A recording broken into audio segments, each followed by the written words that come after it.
अस्सलाम वालेकुम क्लास। आज हम पढ़ेंगे अबाउट सॉलिड्स। ठीक है, सॉलिड्स के बारे में देखेंगे कि सॉलिड्स क्या होते हैं, इनकी टाइप्स कितनी होती हैं और इनकी प्रॉपर्टीज़ क्या होती हैं। फर्स्ट ऑफ ऑल जनरल सा इंट्रोडक्शन है कि सॉलिड्स क्या होते हैं। सॉलिड्स क्या है? सॉलिड्स यानी ये स्टेट ऑफ मैटर है, जिसमें जो है वो डिफरेंट सब्सटेंसेस इस फॉर्म में एग्जिस्ट करते हैं। कौन से सब्सटेंसेस एग्जिस्ट करते हैं, इनकी क्या प्रॉपर्टी है कि सॉलिड्स क्या होते हैं, रिजिड होते हैं। रिजिड का मतलब क्या होता है? बेंड नहीं हो सकते। क्या नहीं हो सकते? बेंड नहीं हो सकते। ठीक है, हार्ड होते हैं। हार्ड होते हैं, solids are hard, rigid and have definite shape and geometry. Definite shape और ज्योमेट्री क्यों होती है?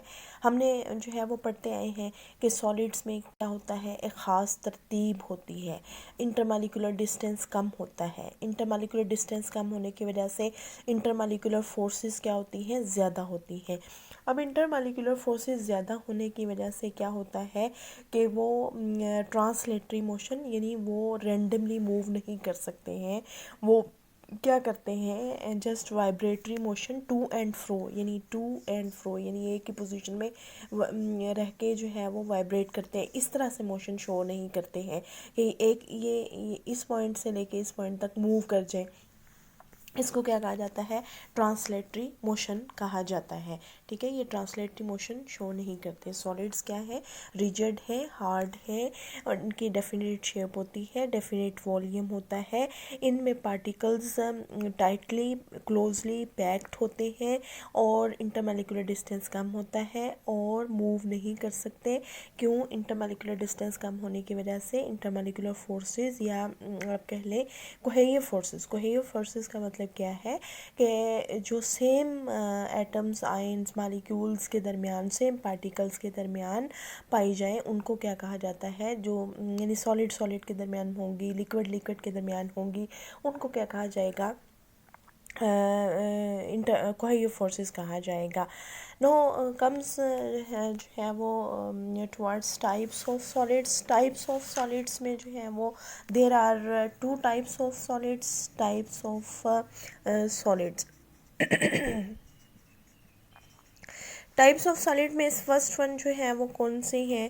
फर्स्ट वन है क्रिस्टलाइन सॉलिड। क्रिस्टलाइन सॉलिड्स क्या होते हैं? क्रिस्टलाइन सॉलिड्स, क्रिस्टलाइन का मतलब क्या है? क्रिस्टल। क्रिस्टल क्या होता है? जिसकी डेफिनेट ज्योमेट्री होती है। डेफिनेट ज्योमेट्री, वैसे तो सॉलिड्स हैं, सॉलिड में डेफिनेट ज्योमेट्री होती है, लेकिन अगर ये ज्योमेट्री, वो जो डेफिनेट ज्योमेट्री या डेफिनेट जो शेप है वो किस वजह से होती है? Due to definite arrangement, due to arrangement of atoms, ions और molecules in a definite pattern, जिसमें एक ख़ास पैटर्न है, एक ख़ास तरतीब है, उसमें पार्टिकल जुड़े होंगे और वो जो तरतीब है थ्रू आउट द क्रिस्टल एक जैसी होगी। ये नहीं होगा कि कहीं पे तरतीब है, कहीं पे बेतरतीबी है, कहीं पे तरतीब है, कहीं पे बेतरतीबी है, बल्कि हर जगह क्या होगी? तरतीब होगी। और ये तरतीब एक्सटेंड होती है in all dimensions, in all three dimensions में। जो हम क्रिस्टलाइन सॉलिड्स को कैसे डिफ़ाइन करते हैं कि वो सॉलिड जिनमें पार्टिकल्स अरेंज होते हैं इन डेफिनेट थ्री डिमेंशनल पैटर्न में, उनको क्या कहा जाता है? क्रिस्टलाइन सॉलिड्स कहा जाता है। ठीक है, इसकी एग्जांपल आपके पास सोडियम क्लोराइड है, इसकी एग्जांपल आपके पास सोडियम नाइट्रेट है, पोटाशियम क्लोराइड है। ये क्या है? क्रिस्टलाइन सॉलिड्स होते हैं। अमॉर्फस सॉलिड नेक्स्ट जो है वो क्या है? फर्स्ट है यानी टाइप्स ऑफ सॉलिड में क्रिस्टलाइन सॉलिड, जिसमें ज्योमेट्री थ्री डायमेंशनल पैटर्न में होती है। ठीक है, जो है वो थ्री डायमेंशनल पैटर्न में ज्योमेट्री होती है। नेक्स्ट है अमॉर्फस सॉलिड्स। अमॉर्फस सॉलिड्स क्या होते हैं? अमॉर्फस सॉलिड्स, एमॉर्फस का मतलब क्या है? एमॉर्फस का मतलब होता है शेपलेस। यानी इसका वर्ड बाय वर्ड मीन क्या है? शेप जो है वो लेस। शेप, इसमें हमने क्या कहा? Definite shape. क्यों है? डेफिनेट ऑर्डर है। ये डेफिनेट ऑर्डर होने की वजह से डेफिनेट शेप है। ये शेपलेस क्यों कह रहे हैं? No definite order, no definite order जो है वो, नो डेफिनेट ऑर्डर का मतलब क्या है, कहीं पे तरतीब है और कहीं पे तरतीब नहीं है, यानी कोई ख़ास जो है वो तरतीब नहीं है, यानी कहीं पे तरतीब है कहीं पे तरतीब, यानी वहाँ पे तो क्या था, लॉन्ग रेंज ऑर्डर था। लॉन्ग रेंज ऑर्डर का मतलब है क्या है, हर जगह तरतीब है। यहाँ पे हर जगह जो अमॉर्फस सॉलिड है वहाँ पे क्या होगा, जो पार्टिकल्स होंगे उनमें ऑर्डर नहीं होगा, ऑर्डरली अरेंजमेंट नहीं होगी। ऐसे सॉलिड जिनमें ऑर्डरली अरेंजमेंट एक्सटेंड ना हो इन 3 डायरेक्शंस, इन 3 डायमेंशंस, उनको क्या कहा जाता है, अमॉर्फस सॉलिड्स कहा जाता है, या इनको जो है वो क्या कहा जाता है, सोडो सॉलिड्स भी कहा जाता है। सोडो सॉलिड, ये झूठ मूठ के सॉलिड्स है, या इनको जो है वो सुपर कूल्ड लिक्विड कहा जाता है। सुपर लिक्विड जो है वो सुपर कूल्ड लिक्विड क्यों कहा जाता है, सुपर कूल्ड लिक्विड इसलिए कहा जाता है कि ये जो है वो क्रिस्टलाइन सॉलिड से बनाए जा सकते हैं। कैसे बनाए जाते हैं, क्रिस्टलाइन सॉलिड को जब मेल्ट किया जाता है तो वो किस में तब्दील हो जाते हैं, लिक्विड में तब्दील हो जाते हैं। ठीक है, जो है वो क्रिस्टलाइन सॉलिड्स को, यानी क्रिस्टलाइन सॉलिड्स को जब आप हीट करते हैं तो वो किस में तब्दील हो जाते हैं, लिक्विड को। अब इस लिक्विड को जो आपने इस सॉलिड से बनाया, क्रिस्टलाइन सॉलिड को, इसको जब आप रैपिड सडन कूलिंग करेंगे, सडन कूलिंग का मतलब ये एकदम टेम्परेचर बहुत ज़्यादा डिक्रीज़ करते, तो क्या होगा, ये किस में तब्दील हो जाएगा, एमॉर्फस सॉलिड में तब्दील हो जाएगा। यानी क्रिस्टलाइन सॉलिड को किस में जो है वो आपने मेल्ट किया, ठीक है, और जो मेल्टेड था, मेल्टेड फॉर्म थी उस सॉलिड की, वो उसको क्या किया आपने, रैपिडली कूल किया, तो वो किस में तब्दील हो गया, एमॉर्फस सॉलिड में। वो क्यों हुआ तब्दील, वो इसलिए हुआ तब्दील क्योंकि उसको टाइम ही नहीं मिला। जो है लिक्विड में क्या कर रहे होते हैं, मालिक्यूल्स मूव कर रहे होते हैं, रैंडमली मूव कर रहे होते हैं। सॉलिड में मालिक्यूल्स रैंडमली मूव नहीं करते, लिक्विड में मालिक्यूल रैंडमली मूव करेंगे। जब वो जो है वो रैंडमली मूव कर रहे होंगे और हम टेम्परेचर एकदम डिक्रीज़ कर देंगे तो क्या होगा, जहाँ जहाँ वो होंगे वो वहीं क्या हो जाएंगे, वो काइनेटिक एनर्जी उनकी सीज़ हो जाएगी, कूलिंग करने से वो वहीं सीज़ हो जाएंगे और वहीं पे फ्रीज हो जाएंगे, जिसकी वजह से जो है वो क्या होगा, उसमें वेल डिफाइंड ऑर्डर नहीं रहेगा। इसी वजह से इसी जो है वो करेक्टरिस्टिक की बेस पे जो है वो इनको सुपर कूल्ड लिक्विड भी कहा जाता है, क्योंकि उनको जो है वो इंटेंस, यानी वो किससे इंटेंस कूलिंग हुई, और ड्यू टू इंटेंस कूलिंग और रैपिड अरेंजमेंट ऑफ जो पार्टिकल्स की वजह से उसको क्या कहा जाता है, सुपर कूल्ड लिक्विड्स या सोडो सॉलिड्स जो है वो कहा जाता है। यानी हैं तो वो सॉलिड स्टेट में, हैं तो वो जो है वो हार्ड, लेकिन उनमें जो है वो जो है ज्योमेट्री, यानी वो डिफाइंड भी है, लेकिन उसमें तरतीब जो है वो एक्सटेंड नहीं है। अब जो है वो इनमें, यानी मैंने कहा कि जो अमॉर्फस सॉलिड्स हैं उनमें कहीं पे तरतीब होगी और कहीं पे तरतीब नहीं होगी, कहीं पे तरतीब है और कहीं पे तरतीब नहीं है। ये इंडिकेट कर रहा है यहाँ बेतरतीबी है, यहाँ ये जो पार्ट्स हैं जहाँ पे मालिक्यूल्स ख़ास तरतीब से हैं, यानी इसका मतलब है यहाँ पे इस तरह से होगा, ठीक है, और यहाँ पे क्या होगा जो है वो, यानी ये मालिक्यूल्स इस तरह से हैं, यहाँ पे क्या होगा, ये मालिक्यूल्स कहीं कहीं कहीं कोई डेफिनेट डिस्टेंस नहीं है, यहाँ पे डेफिनेट डिस्टेंस भी है उनके दरमियान, और यहाँ पे कोई डेफिनेट डिस्टेंस या इरेगुलर है। तो जहाँ जिस पार्ट में मॉर्फस सॉलिड के जिस पार्ट में डेफिनेट ज्योमेट्री होती है वो, या जो ऑर्डर्ड होता है, तरतीब होती है, उस पार्ट को क्या कहा जाता है, क्रिस्टलाइट कहा जाता है। क्या कहा जाता है, क्रिस्टलाइट जो है वो कहा जाता है। अब जो क्रिस्टलाइन सॉलिड्स होते हैं उनका जो मेल्टिंग पॉइंट है वो शार्प होता है, जी हम प्रॉपर्टी में डिस्कस करेंगे। क्रिस्टलाइन में जो सॉलिड्स हैं उनका मेल्टिंग पॉइंट शार्प होता है। शार्प मेल्टिंग पॉइंट से क्या मुराद है कि ख़ास टेम्परेचर पे, एक डेफिनेट टेम्परेचर पे, एक ही टेम्परेचर पे वो क्या हो जाते हैं, लिक्विड में तब्दील हो जाते हैं, मेल्ट हो जाते हैं। लेकिन जो ये सॉलिड, ये जो मॉर्फस सॉलिड है, ये क्या होते हैं, यानी आप क्रिस्टलाइन सॉलिड्स है, फॉर एग्जांपल किसी का जो है वो NaCl है, उसका मेल्टिंग पॉइंट 800 डिग्री सेंटीग्रेड है, ठीक है। अभी 800 पे क्या हो जाएगा, ये लिक्विड में तब्दील हो जाएगा। लेकिन जो अमॉर्फस सॉलिड्स हैं उनमें क्या होगा, जो अमॉर्फस, इनको हीट करेंगे, फॉर एग्जांपल 800 पे वो तब्दील होना शुरू हुआ, लेकिन जो है वो तब्दील नहीं हुआ, हालांकि टेम्परेचर जो है वो 802 हो गया, 803 हो गया, फिर भी उसके अंदर क्या है, सॉलिड का पोर्शन है।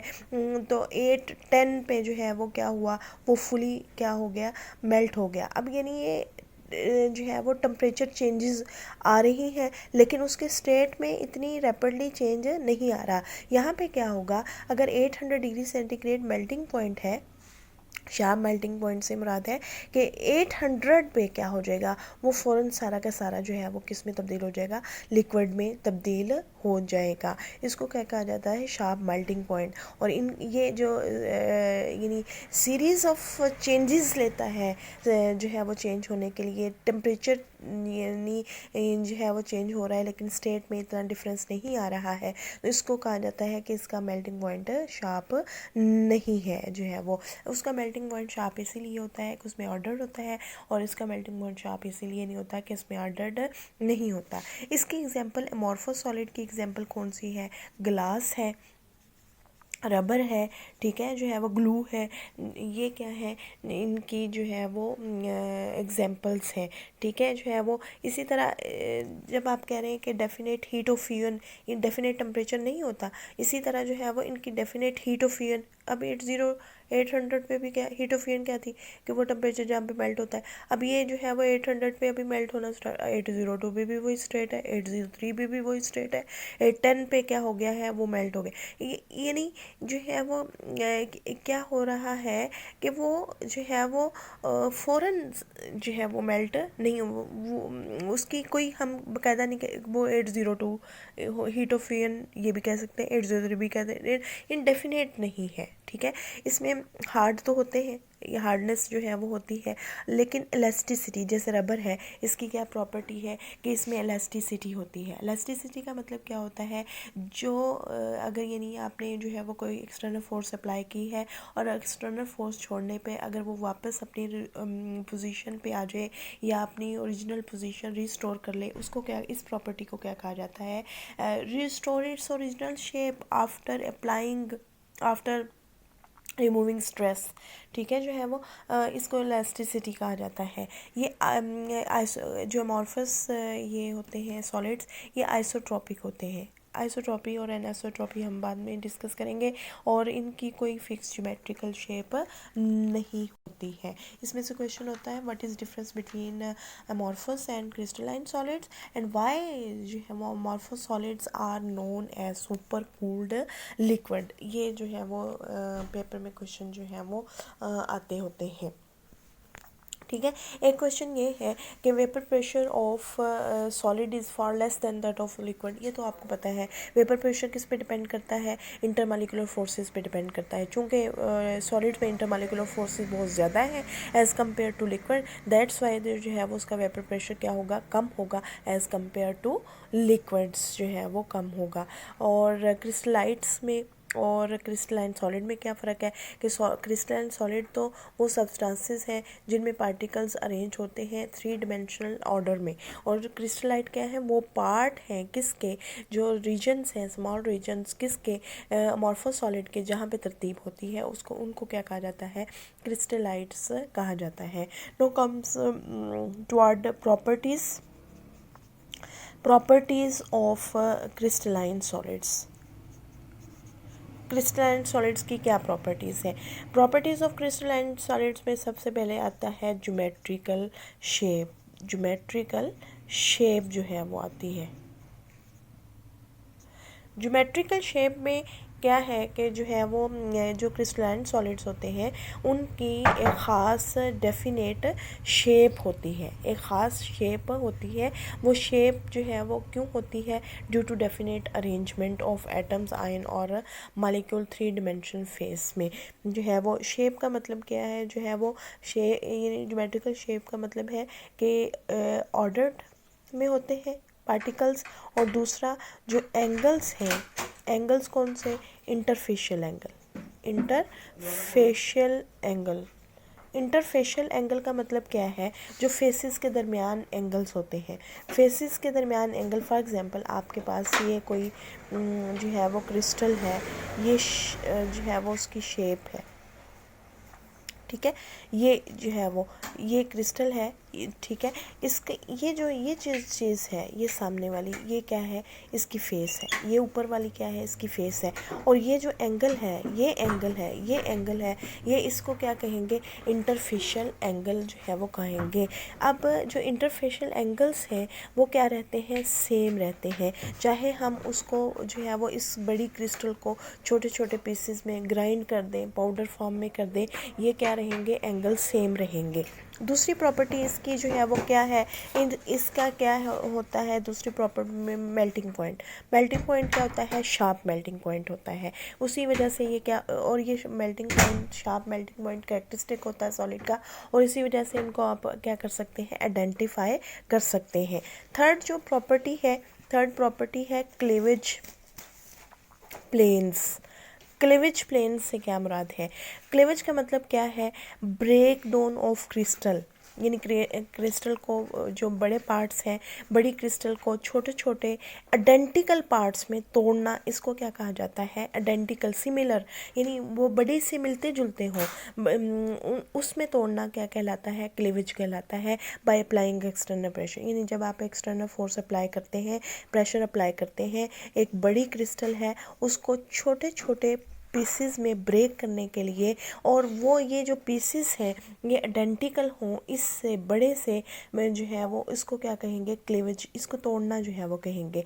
अब क्लीवेज प्लेन से क्या मुराद है, यानी ब्रेक डाउन ऑफ क्रिस्टल, यानी क्रिस्टल टूटती है अपने सिमिलर स्मॉल पीसेस में अलोंग थ्रू डेफिनेट प्लेन्स, यानी ख़ास प्लेन के तहत अगर जो है वो उसको ब्रेक किया जाए तो वो क्या होता है, आइडेंटिकल वंस में जो है वो अपने आइडेंटिकल स्मॉल पीसेस में कन्वर्ट होती है। उन प्लेन्स को क्या कहा जाता है, क्लीवेज प्लेन्स कहा जाता है। फॉर एग्जांपल ये आपके पास क्रिस्टल है, उसमें ये जो पार्टिकल्स हैं वो इस तरह से डिफाइंड है। जब आप इधर फोर्स अप्लाई करेंगे तो क्या होगा, यहाँ से अगर ये ब्रेक हो तो इसको क्या कहेगा, प्लेन कहे, इसको क्लीवेज प्लेन कहेंगे। ये क्लीवेज प्लेन के तहत ये ब्रेक हुई। अब अगर जो है वो इस तरह से ब्रेक होती है तो इसका मतलब है ये शैटरिंग हुई। ये क्या हुई, शैटरिंग हुई। तो क्लीवेज प्लेन से क्या मुराद है, थ्रू डेफिनेट प्लेन्स क्रिस्टल्स का ब्रेक होना इनटू स्मॉलर पीसेस, और स्मॉलर पीसेस भी कौन से होंगे, जो सिमिलर्स होंगे to bigger piece, similar to bigger one, big crystal, उसको क्या कहेंगे, क्लीवेज प्लेन कहेंगे। और क्लीवेज जो है वो क्या है, एन आइसोट्रोपिक प्रॉपर्टी है। एन आइसोट्रोपी पर हम अभी डिस्कस करने लगे हैं। इसकी फोर्थ प्रॉपर्टी कौन सी है, एन आइसोट्रॉपी।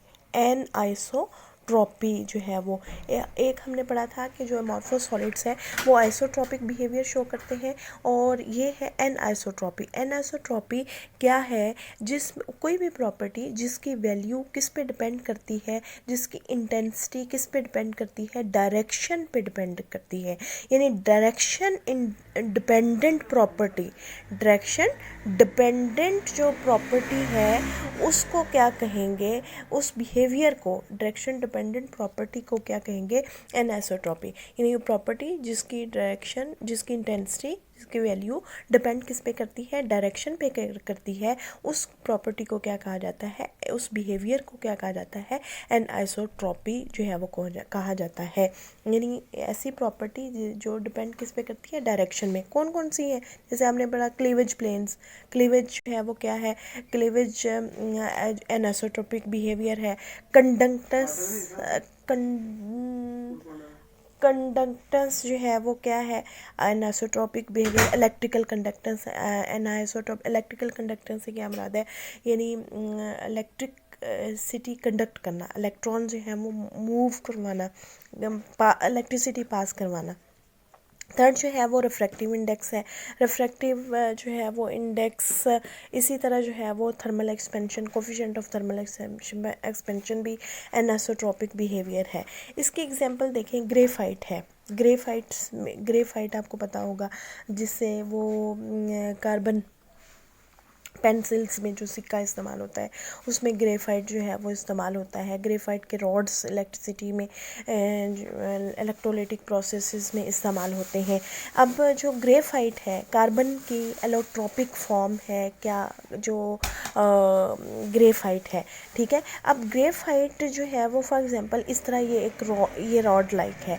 अगर आप जो इसमें ये ग्रेफाइट इस तरह से अरेंज है, ग्रेफाइट के जो है वो ये कार्बन, जो ग्रेफाइट किससे मिलके बनी होती है, कार्बन से। कार्बन के मालिक्यूल्स, कार्बन के एटम्स जो हैं वो इस तरह से अरेंज हैं, ठीक है। अब जो है वो यहाँ जो इलेक्ट्रॉन्स क्या कर रहे हैं, यहाँ पे चूँकि कोई भी सब्सटेंस कंडक्टर क्यों होता है, due to presence of free electron. इसमें क्या होते हैं, इलेक्ट्रॉन्स होते हैं जो मूव कर रहे हैं प्लेन्स के, ये जो है वो अलोंग द प्लेन्स, ये अलोंग द प्लेन है और ये परपेंडिकुलर टू प्लेन है। तो जब आप वो कहाँ पे प्रेजेंट है, अलोंग द प्लेन में इलेक्ट्रॉन प्रेजेंट है। जब आप अलोंग द प्लेन मेजर करते हैं इलेक्ट्रिकल कंडक्टिविटी तो उसकी वैल्यू मैक्सिमम आएगी। जब आप परपेंडिकुलर टू प्लेन मेजर करते हैं तो उसकी जो है यानी जो वैल्यू है इलेक्ट्रिकल कंडक्टिविटी की वो क्या आएगी, कम जो है वो आएगी, ठीक है। इसी तरह जो डायमंड है वो रिफ्रैक्टिव इंडेक्स की बेस पे जो है वो ज्वेलरी में इस्तेमाल होता है। तो उसका जो रिफ्लेक्शन है वो डिफरेंट डायरेक्शंस में उसकी जो इंटेंसिटी है वो डिफरेंट होती है। इसी तरह क्लीवेज है, क्लीवेज का आपने देखा था कि एक ख़ास प्लेन होती है जिसके थ्रू जो है वो क्रिस्टल्स क्या होती है, ब्रेक होती है, ठीक है। ये फोर्थ वन प्रॉपर्टी थी एनिसोट्रॉपी। आइसोट्रॉपी क्या होती है, आइसोट्रॉपी में जो इसमें कोई भी प्रॉपर्टी डिपेंड नहीं करती डायरेक्शन पे, डायरेक्शन इंडिपेंडेंट प्रॉपर्टी को क्या कहा जाता है, आइसोट्रॉपी जो है वो कहा जाता है। नेक्स्ट है जो है वो सिमेट्री। सिमेट्री का मतलब जो है वो क्या है, सिमेट्री का मतलब है कि कोई भी जो है वो एंगल, कोई भी फेस, कोई भी एज अगर रिपीट हो, जब क्रिस्टल को रोटेट करें 360 डिग्री पे तो उसको क्या कहा जाता है कि इसमें क्या है, सिमेट्री प्रेजेंट है, यानी repetition of face edges. Edges क्या होते हैं, फॉर एग्ज़ाम्पल ये है आपके पास, ये आपके पास ये जो है वो इससे देख लें कि ये बुक है, ये बुक है, ठीक है, जो है वो ये बुक, ये क्या है, ये जहाँ पे ये फेसेस ये कर रही हैं, ये क्या है, इसका जो है वो एज है, ये क्या है, एज है। और ये क्या है, ये क्या है, फेस है। और ये फेसेस के दरमियान जो है वो क्या होगा, एंगल होगा, ठीक है, जो है वो। तो अगर जो है वो ये फेसेस, एजेस, एंगल्स सेम आए, जब क्रिस्टल को रोटेट किया जाए कितने एंगल पे, 360 डिग्री पे, तो उसको क्या कहा जाता है कि इसमें जो है वो सेंटर ऑफ सिमेट्री, इसमें जो है वो क्या प्रेजेंट है, सिमेट्री प्रेजेंट है। कौन कौन से एलिमेंट्स हैं सिमेट्री के, सेंटर ऑफ सिमेट्री है, प्लेन ऑफ सिमेट्री है, एक्सिस ऑफ सिमेट्री है, जो है वो। सेंटर ऑफ सिमेट्री से क्या मुराद है, फॉर एग्जांपल ये है, यानी इसके सेंटर से जो वो हैं बॉर्डर्स हैं या कॉर्नर्स हैं वो इक्वल डिस्टेंस पे होंगे तो इसको क्या कहा जाएगा, सेंटर ऑफ सिमेट्री कहा जाएगा। अगर प्लेन ऑफ सिमेट्री से क्या मुराद है, एक ख़ास प्लेन जिसके तहत वो केस में तब्दील हो जाए, दो इक्वल हाफ्स में तब्दील हो जाए, उसको क्या कहेंगे, प्लेन ऑफ सिमेट्री जो है वो कहेंगे। एक्सिस ऑफ सिमेट्री वही है कि एक ख़ास एक्सिस के थ्रू, जो एक ख़ास एक्सिस है क्रिस्टल में जिसके थ्रू जो है वो रोटेट करेंगे तो वो दोबारा से वही एंगल्स, फेसेस और एजेस आ जाएंगे तो उसको क्या कहा जाएगा, एक्सिस ऑफ सिमेट्री कहा जाएगा। नेक्स्ट जो प्रॉपर्टी है वो कौन सी है, habit of crystal. Habit of crystal, habit of crystal से क्या मुराद है, हैबिट ऑफ क्रिस्टल से मुराद है शेप ऑफ द क्रिस्टल, यानी जिसमें वो ग्रो करती है, जिस खास शेप में वो ग्रो करती है, किस टेम्परेचर की, under identical condition of temperature, pressure and जो है वो कंसंट्रेशन, उसको क्या कहा जाएगा, हैबिट ऑफ क्रिस्टल कहा जाएगा, ठीक है, जो है वो। जैसे NaCl है, अगर उसको प्योर फॉर्म में ग्रो करवाया जाए तो हमेशा क्या बनेगी, क्यूबिक जो है वो बनेगी। अब हैबिट में चेंज यानी कि शेप में चेंज कब आता है, जब जो है वो आप टेम्परेचर चेंज कर दें, जब आप कंसंट्रेशन चेंज कर दें, जब आप प्रेशर चेंज कर दें। फॉर एग्जांपल जो है वो NaCl मैंने कहा कि प्योर स्टेट में किस फॉर्म में होगी, क्यूबिक फॉर्म में, लेकिन जो है वो NaCl नीडल लाइक शेप में बनेगी जब इसके अंदर 10% यूरिया जो है वो ऐड कर देंगे, इम्प्योरिटी के तौर पर जो है वो ऐड कर देंगे। जब 10% यूरिया ऐड करने पे इसकी कंसनट्रेशन चेंज हो जाएगी, जिसकी वजह से वो सेम शेप जो है वो जनरेट नहीं हो जाएगी, और इसको क्या कहेंगे, change in habit of crystal. What is habit of crystal? यानी shape of crystal in which it grows under identical condition of temperature, pressure and concentration, this is known as a habit of crystal. NaCl को अगर naturally यानी जो है वो pure form में grow करवाया जाए तो क्या होगा, उसकी शेप क्यूबिक होगी। लेकिन अगर 10% जो है वो यूरिया आप ऐड कर दें, इम्प्योरिटी ऐड कर दें, तो क्या हो जाएगी, वो इम्प्योरिटी उसके अंदर मिक्स हो जाएगी। जब वो इम्प्योरिटी उसके अंदर मिक्सअप हो जाएगी तो वो क्या हो जाएगी, उसकी शेप चेंज हो जाएगी। नेक्स्ट जो प्रॉपर्टी है वो कौन सी है, आइसोमॉर्फिज्म। आइसोमॉर्फिज्म, आइसो का मतलब है सेम, सेम जो है वो, यानी अगर जो है वो सेम क्रिस्टलाइन फॉर्म। आइसोमॉर्फिज्म में जो है वो क्या होता है, दो या दो से ज़्यादा डिफरेंट सब्सटेंसेस, यानी डिफरेंट सब्सटेंसेस की अगर एक ही तरह की शेप हो, एक ही तरह की क्रिस्टलाइन फॉर्म हो, तो इस फिनोमिना को क्या कहा जाता है, आइसोमॉर्फिज्म कहा जाता है। और जो डिफरेंट सब्सटेंसेस जो एक ही तरह की फॉर्म में होते, एक तरह की क्रिस्टलाइन शेप होती है, क्रिस्टलाइन फॉर्म होती है, उनको क्या कहा जाता है, आइसोमॉर्फ्स कहा जाता है। यानी डिफरेंट सब्सटेंसेस जो है वो उनकी जो शेप है, जैसे जिंक है, कैडमियम, दो डिफरेंट एलिमेंट्स है ना, अगर इनकी दोनों की शेप सेम होगी, मैं कहती हूँ हेक्सागोनल, अगर इनकी क्रिस्टल लाइन जो शेप है वो कौन सी हो, हेक्सागोनल है, या जो है वो कोई और है, जैसे जो है वो आपके पास कॉपर है एंड सिल्वर है, उसकी क्या होती है, इन दोनों की क्यूबिक, यानी हैं तो डिफरेंट सब्सटेंसेस, लेकिन जो क्रिस्टलाइन फॉर्म है वो सेम है। तो ऐसे सब्सटेंसेस को क्या, they are isomorphic to each other, they have same crystalline form, although they are different, although they are यानी different substances if coexist in same crystalline form, if exist in same crystalline form, then the process is known as isomorphism, and those substances that show isomorphism are known as isomorphs। इसकी example ये है, sodium nitrate and potassium nitrate. ठीक है, ये जो है वो क्या है, रंबोहेड्रल, ये हम जो क्रिस्टलाइन सिस्टम में पढ़ेंगे, रंबोहेड्रल कौन सी शेप होती है। ठीक है, ये किस पे डिपेंड करती है, ये डिपेंड करती है, जो क्रिस्टलाइन फॉर्म है वो डिपेंड करती है नेचर ऑफ एटम पे, नेचर ऑफ एटम पे जो है वो डिपेंड करती है, एटॉमिक रेशो पे डिपेंड करती है, और वे ऑफ कम्बिनेशन पे डिपेंड करती है। वे ऑफ कम्बिनेशन, इसमें देखें एटॉमिक रेशो क्या है, यानी इसमें एटॉमिक रेशो क्या है, एक सोडियम का एटम है, नाइट्रोजन का है, ऑक्सीजन का है, कितनी है रेशो, सोडियम के कितने एटम है 1, नाइट्रोजन के कितने हैं 1, ऑक्सीजन के कितने हैं 3, यानी इसमें भी इसमें रेशो एटम्स के दरमियान क्या है 1:1:3 की है। इसमें देखें पोटाशियम के कितने हैं 1, नाइट्रोजन के कितने हैं 1, ऑक्सीजन के कितने हैं 3 हैं। तो जो है वो इस एटॉमिक रेशो अगर सेम होगी और जो है वो वे ऑफ कम्बिनेशन सेम होगा, तो क्या होगा, फिर वो क्या होंगे, आइसोमॉर्फिक, वो सब्सटेंसेस क्या होंगे, आइसोमॉर्फिज्म शो करेंगे। यानी अगर एटॉमिक रेशो सेम हो और जो नेचर ऑफ आयन है या नेचर ऑफ एटम है, अगर जो है वो सेम ज्योमेट्री हो उनकी, तो वो तब भी जो है वो क्या करेंगे, सेम जो है वो ज्योमेट्रिकल शेप शो करेंगे। और ऐसा फिनोमिना जिसमें डिफरेंट सब्सटेंसेस सेम जो है वो ज्योमेट्रिकल फॉर्म में हो, सेम क्रिस्टलाइन फॉर्म में हो, उसको क्या कहा जाता है, आइसोमॉर्फिज्म कहा जाता है। नेक्स्ट है polymorphism. Polymorphism many crystalline form.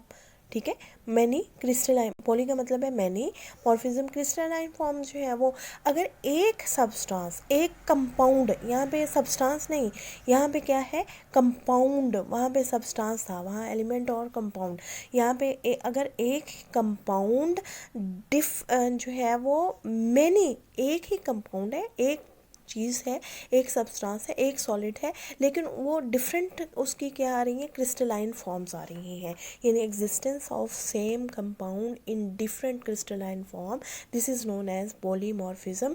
And the जो है वो शेप्स, वो उनको क्या कहा जाएगा, पॉलीमॉर्फिक जो क्रिस्टलाइन फॉर्म्स हैं वो क्रिस्टल, उनको क्या कहा जाएगा, पॉलीमॉर्फ्स जो है वो कहा जाएगा।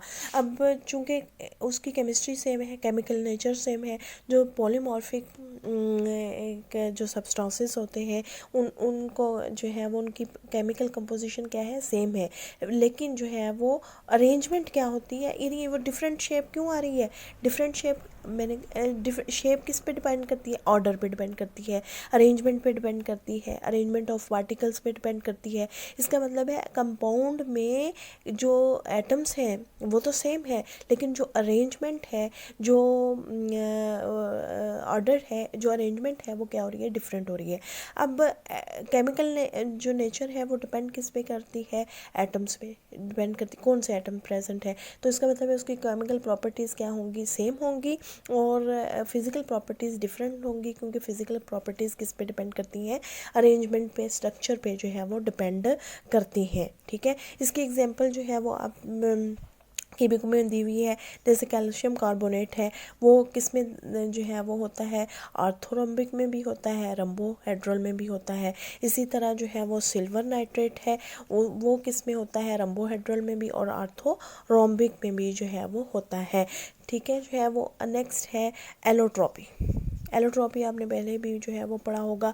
एलोट्रॉपी क्या है, एलोट्रॉपी वहाँ पे पॉलीमॉर्फिज्म एंड ये थोड़े से मिलते जुलते हैं।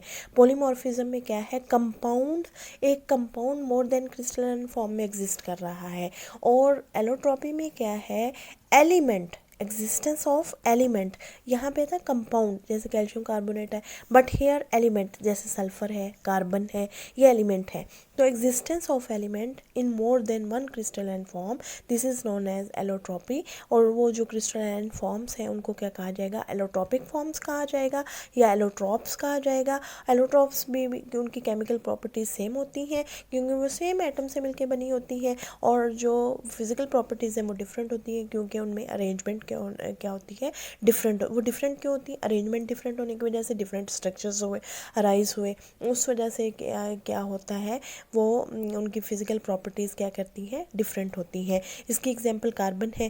कार्बन जो है वो ग्रेफाइट, यानी एक एलोट्रॉपिक फॉर्म आपने ग्रेफाइट पढ़ी होगी, एक जो है वो डायमंड पढ़ी होगी, बकी बॉल्स पढ़े होंगे। ग्रेफाइट में जो है वो क्या होता है, उसकी शेप क्या होती है, हेक्सागोनल होती है, हेक्सागोनल होती है, और डायमंड में जो है वो उसकी शेप क्या होती है, क्यूबिक जो है वो होती है। डायमंड में क्या होती है, क्यूबिक। अब देखें ना, है तो वो कार्बन, है वो क्या है, दोनों किससे मिलके बने, कार्बन से, लेकिन अरेंजमेंट डिफरेंट होने की वजह से एक में वो हेक्सागोन फॉर्म में अरेंज है, एक वो इस फॉर्म में अरेंज है, एक वो इस फॉर्म में अरेंज है। ये नहीं, ये जो है वो क्या होगी, डिफरेंट जो है वो ऑर्डर होने की वजह से, डिफरेंट अरेंजमेंट होने की वजह से डिफरेंट क्रिस्टलाइन फॉर्म हो गई। नेक्स्ट लास्ट प्रॉपर्टी क्या है, transition temperature. Transition temperature, transition temperature से क्या मुराद है, ट्रांजिशन टेम्परेचर से मुराद है ऐसा टेम्परेचर, यानी वो टेम्परेचर जिसमें किसी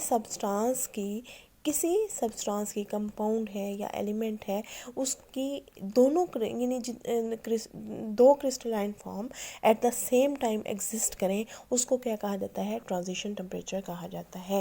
यानी टू और मोर क्रिस्टलाइन फॉर्म अगर किसी सब्सटेंस की एग्जिस्ट करती हैं, उसको क्या कहा जाता है, ट्रांजिशन टेम्परेचर कहा जाता है। ट्रांजिशन टेम्परेचर हमेशा लो होता है मेल्टिंग पॉइंट से। क्यों लो होता है, इसलिए कि दोनों वो क्या है, सॉलिड फॉर्म है, मेल्ट नहीं हुआ।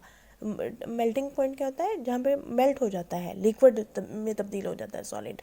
लेकिन ट्रांजिशन टेम्परेचर क्या है, दो सॉलिड्स कैसे, different crystalline forms of substance, different crystalline form का मतलब है solid form, different solid form of same substance को एग्जिस्ट कर रही हैं, उसको क्या कहा जा रहा है, ट्रांजिशन टेम्परेचर कहा जा रहा है। जैसे आपके पास जो सल्फ़र है, सल्फ़र जो है वो में है जो है वो आपके रोम्बिक और मोनोक्लिनिक।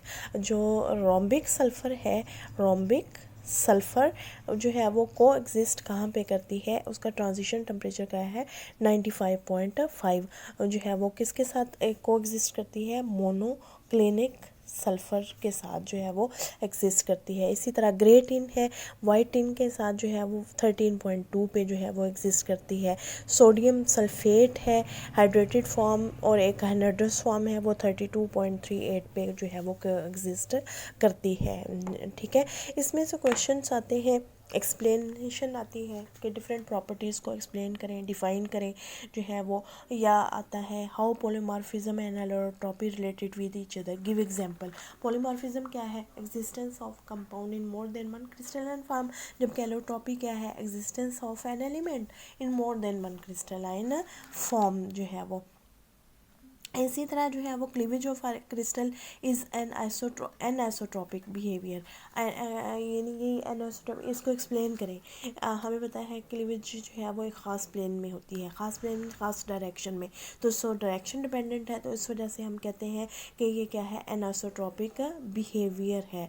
और जो है वो हमेशा जो है वो transition temperature given by element having allotropic form and by compound showing morphism जो है वो सेम, यानी वो क्यों होता है जो है वो। ट्रांजिशन टेम्परेचर को आप डिफाइन ही ऐसे करते हैं कि जिसमें दो या दो से ज़्यादा क्रिस्टलाइन फॉर्म इक्विलिब्रियम में एग्जिस्ट करती है, उसको क्या कहा जाता है। चूँकि जो एलोट्रॉपी में भी जो है वो डिफरेंट फॉर्म्स क्रिस्टलाइन फॉर्म होती हैं एलिमेंट की, और पॉलीमॉर्फिज्म में भी क्या होता है, डिफरेंट क्रिस्टलाइन फॉर्म्स होती हैं। So transition temperature is given by element और कंपाउंड जो है वो, यानी एलिमेंट तो एलोट्रॉपिक शो करेंगे, और जो कंपाउंड्स हैं वो क्या करेंगे, पॉलीमॉर्फिज्म जो है वो शो करेंगे। Transition temperature is below the melting point, वो क्यों होता है, वो इसीलिए होता है कि वहाँ पे क्या होती हैं, दो सॉलिड्स एग्जिस्ट कर रहे होते हैं, लिक्विड्स नहीं होते, इस वजह से वो हमेशा क्या होगा, कम होगा एज़ कम्पेयर टू मेल्टिंग